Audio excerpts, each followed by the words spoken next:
Muy buenas a todos, queridos amigos. Nuevamente con ustedes, Keter Ramírez, para dar otro mensaje acerca de la palabra, acerca del Evangelio. En esta ocasión, un mensaje un poco más reflexivo sobre una inspiración que llegó a mi corazón de parte de Dios, sobre el tema de la salvación, obviamente.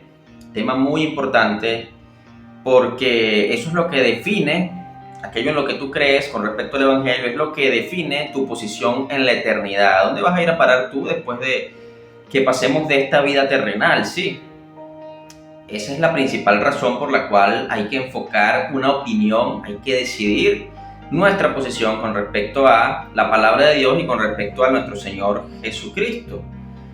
Entonces, ¿por qué digo estas cosas? Bueno, me preocupa la fe, la creencia y la doctrina de los cristianos evangélicos. Me preocupa mucho.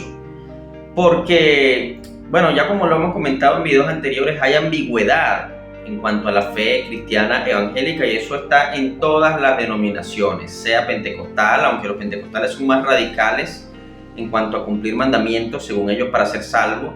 En cuanto a los bautistas reformados, también hay ambigüedad, que ellos no la reconocen, pero la hay, porque sencillamente ellos te dicen que eres salvo por fe, pero que si te fuiste, que si pecas y pecas y pecas es que nunca fuiste salvo. Entonces te están condicionando a obras para determinar o no tu salvación, lo cual viene siendo una manera, digamos, un poco disfrazada de querer comprometer la salvación ligada a obras.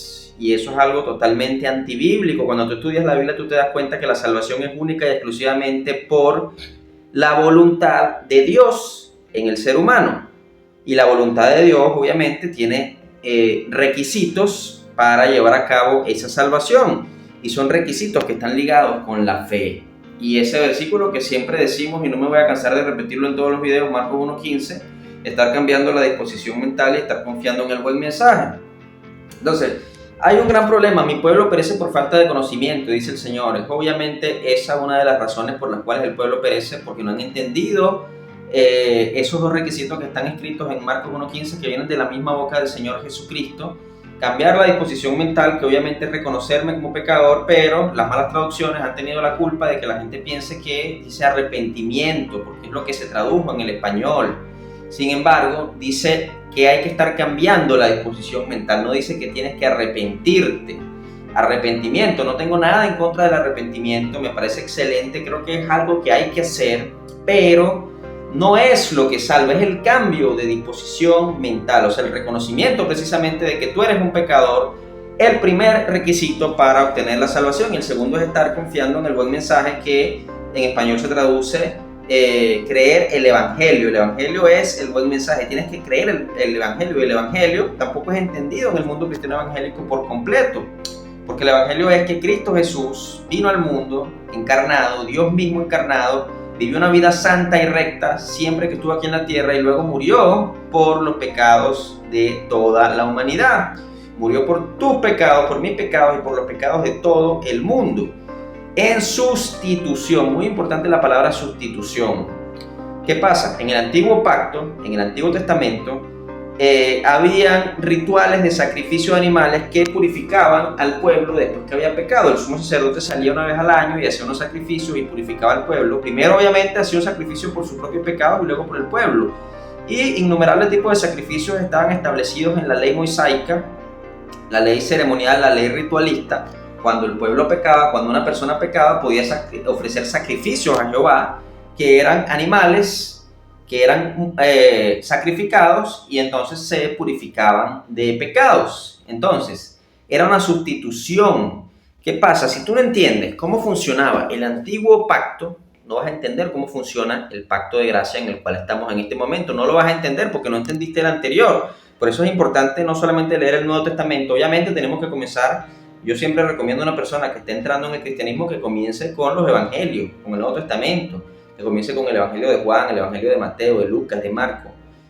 Pero también una vez que una persona ha aceptado este camino y se ha decidido por Cristo, es importante que lea toda la Biblia y se lea el Antiguo Testamento, empieza a leer Génesis, empieza a leer los patriarcas, empieza a leer la ley de Moisés, empieza a leer los profetas, empieza a leer el libro de Reyes, el libro de Crónicas, empieza a ver la historia del pueblo de Israel con Dios, cómo el pueblo se apartaba y se iba en pos de los ídolos, incumplía la ley, luego se arrepentía y se volvió otra vez a la ley, cómo los sacerdotes tenían un rol importante en cuanto a la relación de Dios con el pueblo. Había sacerdotes que cumplían con la ley, eran celosos de Jehová, y otros que eran más descuidados, otros que violaban la misma ley siendo sacerdotes. Tienes que entender todo eso, tienes que hacerte, no digamos un erudito de la Biblia, pero tienes que saber Biblia, tienes que llenarte la mente de Biblia para que entiendas el antiguo pacto, y entonces vas a entender el nuevo pacto que vino Cristo a establecer, que también es un pacto igualmente de sustitución, solo que ahora no van a sacrificar animales ni machos cabríos, sino que el sacrificio fue el mismo. El mismo Cristo se sacrificó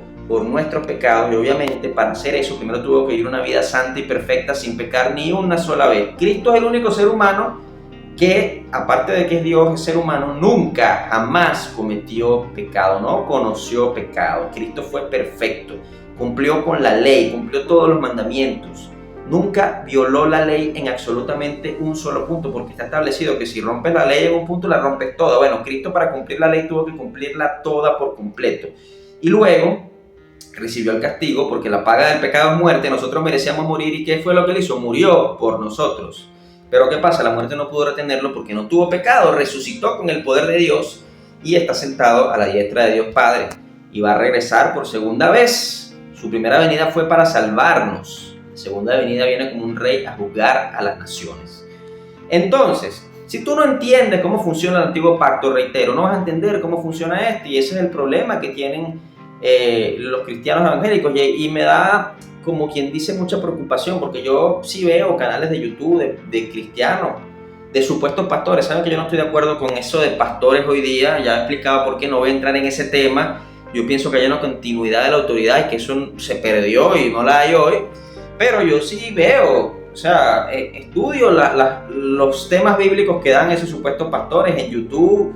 Veo como muchos hombres que están intentando seguir a Dios, que aman a Cristo, que quieren de Cristo, pero no son salvos porque no han entendido esto que expliqué anteriormente.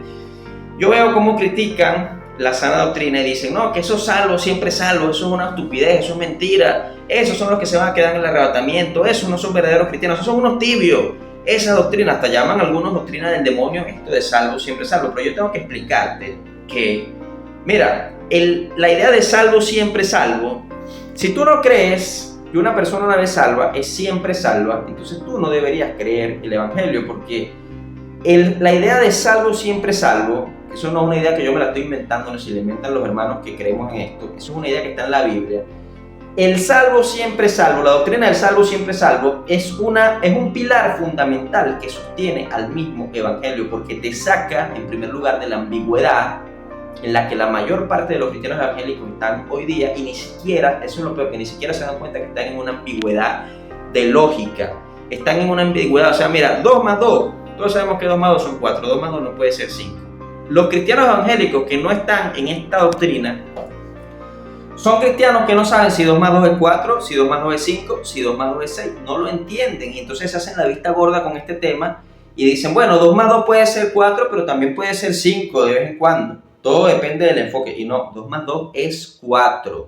2 más 2 es 4. 2 más 2 no es que 5 a veces 6 y a veces 4. 2 más 2 es 4. ¿Qué quiere decir esto? Vamos a ir a algunos versículos bíblicos. Sí, Gálatas 2:16 dice, sabiendo que el hombre no es justificado por las obras de la ley, sino por la fe de Jesucristo, nosotros también hemos creído en Jesucristo para ser justificados por la fe de Cristo y no por las obras de la ley. Por cuanto por las obras de la ley nadie, escucha bien, nadie será justificado. Todos hemos pecado y la paga del pecado es muerte. ¿Qué quiere decir esto? Que necesitamos ser justificados. Pero ¿qué dice aquí? Que por las obras de la ley nadie es justificado. No, pero es que ahí se está refiriendo a la ley ceremonial. No quiere decir que toda la ley fue abolida. Es la ley ceremonial la que se abolió, pero tú tienes que cumplir con las demás leyes, las que no son ceremoniales, para ser salvo, porque Dios es santo y tú tienes que cuidar tu santidad, porque sin santidad nadie verá a Dios. Mira, la Biblia dice que si rompes la ley en un solo punto, la rompes toda. No especifica que si rompes las leyes no ceremoniales, rompes toda la ley, pero rompe las ceremoniales. No, dice si rompes un punto de la ley, la rompes toda. ¿Qué quiere decir esto, cristiano evangélico? Que si tú no estás circuncidado, para empezar, tú ya has roto con toda la ley. Si tú, por ejemplo, tu hermano mayor tuvo una esposa y murió en la guerra o X, murió de lo que sea, y tú no tomas a su mujer como tu esposa, entonces tú estás rompiendo la ley, etcétera, etcétera, etcétera. Si tú no sacrificas los sacrificios que la ley ceremonial te mandaba, tú estás rompiendo la ley, etcétera, etcétera. Y para ustedes contar cuántas leyes hay en el Antiguo Testamento. Lo que pasa es que sabes cuál es la sinvergüenzura de muchos cristianos, que les da flojera leer el libro de Levítico, no lo leen. La mayoría de los cristianos se saltan el libro de Levítico, sépalo, porque yo en algún momento también asistí a congregaciones cristianas evangélicas. Y yo sí me leía esos libros. En ese tiempo no tenía la fe que tengo ahora, estaba en el llamado, no había sido salvo todavía, pero yo me leía toda la Biblia, me leía hasta la genealogía, todo me lo leía. Sí, ya sé que el mismo Pablo dice que no caigamos en eso de discusión por genealogía, ese tipo de cosas, pero yo me las leía, no era porque yo quería entrar en eso, sino que me interesaba saber, o sea, una curiosidad por la palabra de Dios que yo tenía, y no es mala esa curiosidad. Pero los cristianos evangélicos no se leen los libros como Levítico, el libro de Números. Les da flojera leer esas cosas de ritos sacrificiales, de animales, de leyes, les da flojera. Entonces solamente leen las partes de Números donde hay historias, como la historia del profeta Balaam, o se leen partes del Deuteronomio donde también hay partes como quien dice que son históricas, pero no se leen los sacrificios, no se leen las leyes, no se leen ese tipo de cosas. Por eso es que no entienden, porque hay flojera, mi pueblo perece por falta de conocimiento. Entonces si tú rompes la ley en un punto, tú estás rompiendo toda la ley. Si tú no guardas el sábado, tú quieres ser justificado por la ley, entonces ya tú rompiste la ley, y basta con que rompas la ley una vez. Eso es lo que la gente no entiende. Ellos creen que ellos pueden romper la ley muchas veces, pero Dios en su misericordia los perdona, porque yo no lo hago a propósito, yo no lo hago porque soy malo, sino que se me salió. Se me salió, que es una hipocresía muy grande. No se te salió. Tú pecas, incluso cuando cometes pecados con maldad en tu corazón, como mentir, robar, chismear, hablar mal de otro, etc., también lo haces. Y eso, bueno, eso es peor todavía, pero rompe la ley en un solo punto de ese tipo y rompes toda la ley. Entonces no podemos ser justificados por la ley, somos justificados por la fe en Cristo. Hemos creído en Jesucristo, entonces somos justificados porque creemos que Él en nuestro lugar fue perfecto y murió por nosotros. Entonces, o es la ley o es Cristo. No pueden ser las dos, no puede ser ambiguo, no puede ser un poquito de la ley, un poquito de Cristo. No, yo voy a creer que Cristo se sacrificó completamente, pero si rompo la ley demasiado y me paso de la raya y empiezo a hacer lo que me dé la gana y me vuelvo, como quien dice, libertino con el pecado, ya Cristo ya no va a pagar por mí. No, Cristo pagó por todo y cada uno de tus pecados, ¿entiendes? Entonces eres justificado por Cristo Jesús. Entonces, otra cosa es que la gente no entiende qué es la fe. La gente no entiende qué es la fe. Por eso es que piensan que la fe es simplemente ambigüedad. Si piensan que sí, yo creo, yo respeto a Cristo, porque sí, los cristianos evangélicos respetan a Cristo. No digo que no. Sienten respeto, sienten veneración, sienten reverencia por Cristo Jesús. Pero es que eso no es lo que te salva, que tú digas yo acepté a Cristo en mi corazón y yo lo amo y yo soy incapaz de hablar mal de Cristo. Muy bien, te felicito. No hables mal de Cristo, habla bien, ámalo, ora, pídele, etc. Pero eso no es fe. ¿Qué es la fe? La misma Biblia lo responde, no me estoy inventando yo nada. Hebreos 11, verso 1. Después la fe, la certeza de lo que se espera, la convicción de lo que no se ve. Lo repito, después la fe, la certeza de lo que se espera, la convicción de lo que no se ve. ¿Qué es certeza? Certeza es que das algo por cierto. La certeza de lo que se espera. Entonces, ¿qué estoy esperando yo? Ir al cielo. Yo estoy esperando que o venga el arrebatamiento y sea arrebatado, o que yo me muera si Dios así lo dispone, pero mi alma se va para arriba. No es que va a venir un demonio y me va a jalar para abajo, como dicen algunos que supuestamente han tenido visiones, o que un remolino se abre en el piso espiritual y me va a jalar para abajo. No, yo voy para arriba, seguro, certeza. Eso es cierto, que yo voy para arriba. Los cristianos no tienen eso. La mayoría de los cristianos no tienen eso, porque si me morí en pecado, y si Dios no está contento conmigo, y si me descuidé y pasaba por la calle y veía muchas mujeres bonitas y tal, y le fui infiel a mi mujer con la mirada y choqué el carro y me morí y me voy para abajo, no tienen certeza de que Cristo los salvó completamente, de que se van para arriba. La convicción de lo que no se ve. ¿Qué es convicción? Estás convencido. Tú no estás viendo el cielo. Tú nunca has visto el cielo, tú no sabes cómo es el cielo, tú no sabes cómo es Cristo físicamente, pero estás convencido de que Cristo te salvó y que te vas para arriba. Certeza y convicción, eso es fe, no me lo estoy inventando yo. Si tú no tienes certeza y convicción de que vas al cielo, entonces no eres salvo. Y si tú tienes que, no, yo tengo que guardarme en santidad, porque así es que yo tengo certeza y tengo convicción, guardándome en santidad, cumpliendo mandamientos. ¿Y qué pasa si un día te descuidas y dejas de adorar un poco, o dejas de leer la Biblia, como le pasó al rey David cuando pecó con Betsabé, que se descuidó con todo eso, en vez de ir para la guerra, se descuidó y empezó a tomar vino y tal? Entonces, que no es seguro que eres salvo, porque si te descuidas y te mueres, te vas para abajo. Entonces ahí no hay certeza y no hay convicción. Certeza y convicción es que si yo fallo, si yo me descuido, si yo empiezo a pecar, yo voy para arriba. Eso es certeza y convicción. A ustedes les da miedo eso, les da miedo porque piensan que van a empezar a hacer lo que les dé la gana y tal. Pero bueno, empieza a hacer lo que te dé la gana y Dios te va a disciplinar, porque Dios al hijo que ama castiga y disciplina y azota a todo aquel que recibe por hijo. No te conviene, no te lo recomiendo. Pero certeza y convicción es que tú sepas que si peques lo que peques, tú te vas para arriba, porque ya Cristo pagó, es un pago completo. Vamos al verso 3. Por la fe entendemos haber sido constituido el universo por la palabra de Dios, de modo que lo que se ve fue hecho de lo que no se veía. Por la fe Abel ofreció a Dios más excelente sacrificio que Caín, por lo cual alcanzó testimonio de que era justo, dando Dios testimonio de sus ofrendas, y muerto aún habla por ella. Por la fe no fue traspuesto para no ver muerte, y no fue hallado porque lo traspuso Dios, y antes que fuese traspuesto tuvo testimonio de haber agradado a Dios.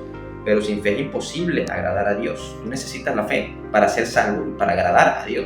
Si tú no tienes fe, tú no agradas a Dios, lamentándolo mucho. No vas a ir al cielo, porque no va a ir para el cielo nadie que no le agrada a Dios. Porque es necesario que el que se acerca a Dios crea que le hay y que es galardonador de los que le buscan. O sea, tú no puedes orar a Dios si no crees que hay un Dios. Tampoco puedes pedirle a Dios algo si no crees que Él es galardonador, o sea, que te va a premiar en cuanto a lo que le estás pidiendo. Tú le pediste a Dios que te salvara, tú tienes que creer que Dios te salvó ya, no que te va... Mira, el problema es que ustedes piensan que la salvación se va a decidir cuando ustedes lleguen arriba. No, mira, yo vivo una vida recta para Dios, siguiendo a Cristo, cumpliendo sus mandamientos, y bueno, a veces fallo, pero yo me esfuerzo lo más que puedo, y cuando yo llegue arriba ya es que yo voy a saber si voy a ser salvo o no. Dios me va a decir allá, mira hijo, sí pasa, tú te esforzaste al máximo, sí fallaste de vez en cuando, pero te esforzaste, pasa. O te va a decir, no, mira, ¿sabes qué? Te pasaste de la raya, sí, ya te di muchas oportunidades de que dejaras este pecado, de que dejaras este otro, no, caíste para abajo, para el infierno. No se decide allá, se decide aquí en la tierra, ¿me entiendes? Porque aquí lo dice claramente, crea que le hay y que es galardonador de los que le buscan. O sea, tú tienes que creer que ya te dio la salvación, no que te la va a dar cuando llegues para allá, que te la dio ya, que tú eres salvo ya, hoy, aquí. Por la fe Noé, cuando fue advertido por Dios acerca de las cosas que no se veían, con temor preparó el arca en que su casa se salvase. Y por esa fe condenó al mundo y fue hecho heredero de la justicia que viene por la fe. Entonces la fe es algo de ya, no es algo que viene, no es algo que me va a venir, que es la convicción de lo que de lo que no se ve, certeza de lo que se espera. Es cierto, lo que yo espero ya es cierto, no es que va a ser cierto, es que ya es cierto, hoy, ahora es cierto. Entonces vamos, Efesios 2:8-9 lo dice, porque por gracia sois salvos por medio de la fe. Fe, lo que describo ahorita, fe, no es mente positiva. Fe es que yo creo que ya eso está hecho. Y esto no de vosotros, pues es don de Dios, no por obras para que nadie se gloríe. ¿Qué más versículo que este? No es por obra, tú te quieras gloriar, que tú eres salvo porque tú... Dios no quiere eso, que tú seas salvo por la obra que tú haces. Dios no lo quiere, no lo quiso así, porque te vas a gloriar. Si fuese mitad el sacrificio de Cristo y mitad nuestra fe, el que llegara para el cielo, sí, Cristo murió por mí, sí, yo acepto eso, pero yo también hice cosas, hablando con los ángeles. Yo construí el arca, yo les di la ley, diría Moisés. Yo estuve dispuesto a sacrificar a mi hijo Isaac, diría Abraham. No, también fueron salvos por gracia, no por obras. Dios los bendijo terrenalmente por la obediencia, pero fueron salvos por la fe. Y los cristianos igual hoy son salvos por fe. Y todo aquel que es salvo por Dios es salvo por la fe. Los cristianos del nuevo pacto también, por la fe. Yo no le voy, no, Señor, sí, gracias, Señor, gracias por salvarme. Yo sé que Cristo hizo por mí el sacrificio, pero yo me guardé. Sí, Señor, mira, él era fiel a mi mujer. Yo pasaba por la calle y ni veía a las mujeres, yo me tapaba los ojos. Y se me acerca mucho, yo soy casado, yo nunca caí en adulterio, yo nunca me robé nada, sí, miren, tuve chance de robarme mil cosas, trabajos, amigos, pero nunca. Se le podía quedar una pelota de plata a alguien en la calle y yo se la regresaba. Yo me merezco el cielo, Señor, porque yo también puse mi parte. Yo era bueno con mis hijos, fui un buen padre, Señor. Yo no tomaba, y si tomaba, bueno. En la Santa Cena no más, Señor, porque tú lo mandas, pero hasta ahí. Pero de índole nicolaría tomar cerveza no me arriesgaba, Señor, a emborracharme jamás, porque yo soy santo. Nunca hablé mal de nadie, aquella vez sí hablé mal de fulano, se me salió, pero tú me perdonaste. Pero ¿me merezco o no me merezco, Señor, estar aquí? Yo sé que Cristo hizo lo que hizo, gracias, Cristo, gracias. Pero ¿me merezco o no? Claro que me lo merezco, yo también hice y puse mi parte. Eso le vas a decir a Dios cuando llegues allá. Dios te va a dejar entrar y tú vas a decir eso, te vas a gloriar. No, ante Dios nadie se va a gloriar. Nadie. Yo no te digo que no hagas buenas obras, yo no te digo que no te guardes el pecado, hazlo por amor. Y eres un siervo inútil haciendo eso, dándole tu mejor esfuerzo por hacer eso. Siervo inútil eres. No llega tu santidad a la santidad de Dios ni a los talones. Tu santidad es nada comparado con la santidad de Cristo, que es más puro que los cielos. La santidad de los ángeles, que no pecan, es imperfecta al lado de la santidad de Jesús. Y tu santidad está por debajo de la de los ángeles. Entonces, ¿cómo tú pretendes acercarte a la de Cristo? ¿Cómo tú pretendes ir al cielo por tus obras para gloriarte? Estás equivocado, amigo. O eres salvo por la fe completamente y de una vez aquí, o no eres salvo. Pero no hay punto medio, no hay ambigüedad. Muchas bendiciones y gracias a todos por escuchar este mensaje. Saludos en el nombre de Jesús. Amén.